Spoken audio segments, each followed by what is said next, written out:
श्री संत गजानन महाराजांची पावनभूमी असलेल्या शेगावची कचोरी संपूर्ण देशभरात प्रसिद्ध आहे।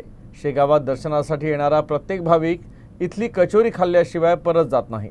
मात्र याच प्रसिद्ध कचोरीबाबत एक बातमी समोर आली आहे। शेगावच्या प्रसिद्ध कचोरी सेंटर्सपैकी एक असलेल्या तीरथराम करमचंद शर्मा या दुकानात बुलढाण्याच्या अन्न आणि औषध प्रशासनानं गुरुवारी मैदानी खाद्यतेलाचे नमुने प्रयोगशाळेत पाठवले। अन्न आणि औषध प्रशासन विभागाचे धडक आणि कडक शिस्तीचे आयुक्त तुकाराम मुंढे यांच्या आदेशानुसार सध्या संपूर्ण राज्यात भेसळयुक्त खाद्यपदार्थांविरोधात मोठी मोहीम हाती घेण्यात आली आहे।